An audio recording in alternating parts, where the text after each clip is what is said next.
Australia's muscle car legacy was written in blood, sweat, and full-throttle laps at Mount Panorama. Bathurst proved our cars could embarrass anything in the world. But while those legends still echoed, some manufacturers quietly released cars wearing the performance badge that couldn't embarrass a lawnmower. Today we're exposing the 7 dumbest decisions in Australian muscle car history. Before we start understand the stakes, the 1970s had been golden. Holden Tyrannus screaming through Bathurst, Ford Falcons battling wheel-to-wheel down Conrod Straight, Peter Brock becoming a national religion. Australians didn't just love fast cars, they expected them. Performance was a birthright, not a bonus. So when the 1980s arrived and manufacturers started cutting corners, strangling engines and dressing up economy cars in performance clothing, it wasn't just a disappointment, it was a betrayal. These are the 7 cars that betrayed Australian muscle car culture, starting at number 7. Number 7, Holden Commodore VC, the Starfire embarrassment. 1982-1981, the Commodore platform would go on to produce genuine legends. Peter Brock's AADT machines, the VL Turbo, the VK Group A. That platform had serious race-bred DNA running through every weld. But before any of that glory, before any of those legends, came the base-spec VC Commodore fitted with the 2.85-liter Starfire 6-cylinder engine. And mate, it was painful to look at. Here was a rear-wheel drive Australian-built platform with everything it needed to be properly threatening. The bones were right, the potential was there, and what did it arrive with in base trim? A 2.85-liter engine producing output so modest that the station wagon next to you at the lights didn't need to worry. This was the Commodore. This was supposed to be Holden's answer to everything, and in base form, the VC asked Australian drivers to lower every expectation they had ever developed watching Bathurst. The platform deserved better. The badge deserved better. Australian petrolheads definitely deserved better. Number 6, Chrysler by Mitsubishi Sigma, the forgettable pretender. 1982-1982, when Chrysler Australia handed the keys to Mitsubishi in the early 1980s, Australian buyers were cautiously hoping for something fresh, something that carried genuine intent, something with a pulse.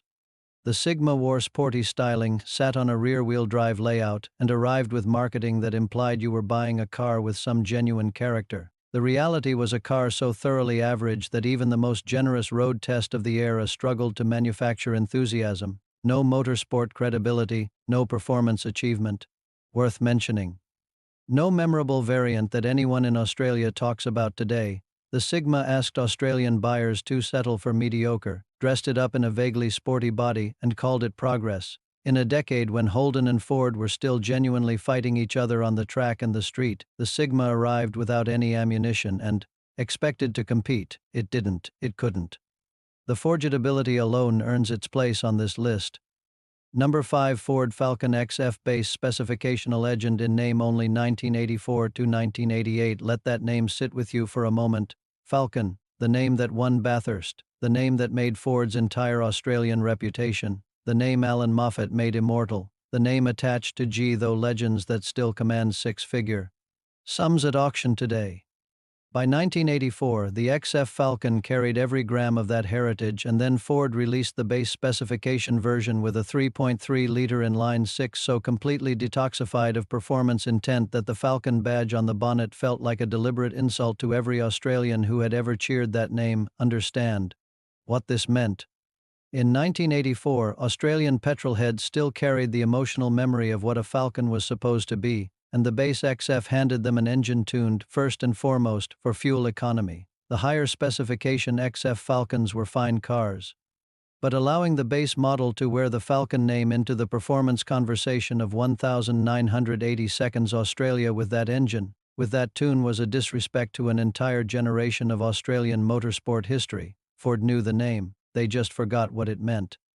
Number 4, Holden Gemini Sporty Graphics, Economy Reality. Early 1980s. The Gemini situation is uncomfortable because it exposes exactly what manufacturers were willing to ask Australian buyers to accept. The Gemini was an Isuzu-based small car sold by Holden through the early 1980s. Fine, compact cars survey. Purpose. The market has room for them, no argument there. The argument starts when Holden decided to dress certain Gemini variants in sporty trim, add wheels that implied performance intent, design brochures that suggested you were buying something with attitude, and then put buyers behind a wheel that revealed exactly how much of that was pure fiction. The Gemini in sporty specification looked credible on paper and delivered nothing behind it. In a country where performance expectations had been shaped by Bathurst winners and genuinely fast Australian iron, asking petrolheads to accept Japanese-derived small car with sporting graphics as their performance option wasn't bold product planning. It was an insult wearing a good paint job. Australian buyers saw through it within the first 10 seconds of driving one. Number 3. The final generation Ford Cortina. Outdated, unashamed early 1980s. By the time the final generation Cortina was still being sold in Australia in the early 1980s, it had already outlived its welcome in Britain. The platform was old, the engineering was dated, and yet Ford Australia kept moving them too. A market that had every right to expect something relevant. The Cortina had been a reasonable car in its time. It served the 1970s with adequate dignity. Australians accepted it. Nobody loved it, but nobody resented it either. But extending that same aging platform into the 1980s without meaningful development, without performance ambition, without any honest acknowledgement that the architecture had become irrelevant was a decision that respected nobody involved in the transaction. Australian buyers in the early 1980s had genuine options. The Commodore existed, the Falcon existed, both were improving. To continue selling a dated British platform as though it belonged in the same conversation was not just uninspired product planning, it was giving up. The final generation Cortina didn't retire with dignity, it disappeared with apathy. Number 2. Holden Piazza. The most beautiful disappointment in Australian history. 1986 to 1988. On pure appearance, the Piazza should have been magnificent. It was styled by Giorgetto Giugiaro, the Italian design master whose pen had shaped some of the most genuinely beautiful automotive forms of the 20th century. The Piazza was a sleek, dramatic sports coupe that looked from every angle like a car that had actual intentions. Australia in 1986 was desperate for something exciting. Petrolheads wanted a local performance coupe with real presence. The Piazza looked exactly like that car. Then you opened the throttle. The Piazza was built on an Isuzu platform. Under that extraordinary bodyworks at a 2.0-liter four-cylinder engine that produced power numbers so completely at odds with the car's visual promise that driving one hard felt like discovering the swimming pool you dived into was 3 centimeters deep. Giugiaro's design said sports car, the engineering said absolutely not. The Piazza failed not because it was ugly, it was the opposite of ugly. It failed because Holden placed one of the most beautiful shapes of the decade over an engine that had no business wearing it. Australia deserved that car done properly. What it got was the world's most frustrating what if. Number 1. Holden Chimera. The worst decision in Australian automotive history. 1982 to 1989. There is no debate. There is no close second, no honorable mention that comes within any reasonable distance. The Holden Chimera is the single most catastrophically misguided automotive decision of the entire 1,980 seconds. In this country, possibly of any decade.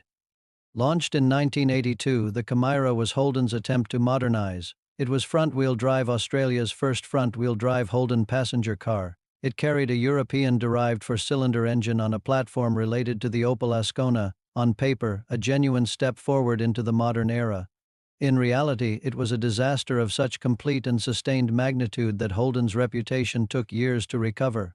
Australian buyers had grown up with rear-wheel drive, they understood it, they trusted it, they had raced it at Bathurst and proved it on every highway this country had. The Chimera arrived, announced that all of that was irrelevant, and then proceeded to demonstrate electrical failures, rust problems, and reliability collapses that no amount of marketing enthusiasm could disguise. In the decade when Holden needed its reputation most, when the Commodore platform was beginning to produce genuine legends, when the Bathurst rivalry with Ford was at its most passionate, the Chimera delivered Holden's most public and most damaging self-inflicted wound. It wasn't just a bad car. It was the wrong car, built at the worst possible time, for an audience that had earned the right to expect something far better. 7 cars, 7 decisions that asked Australian petrolheads to accept less than they deserved. Some were bad engineering, some were bad timing, some were pure corporate cowardice dressed up as product development. All of them earned their place on this list because they carried Australian performance expectations and then crushed Them completely. The golden era of Australian muscle was real. Bathurst was real. The legends were real. These 7 cars just proved that not every manufacturer who built cars in this country in the 1980s understood what that legacy actually demanded of them. If this hit a nerve and if you think we missed one, subscribe and drop the name in the comments below. Which car from the 1980 seconds deserved to be on this list that we didn't mention? We read every single one. The next video is right down there.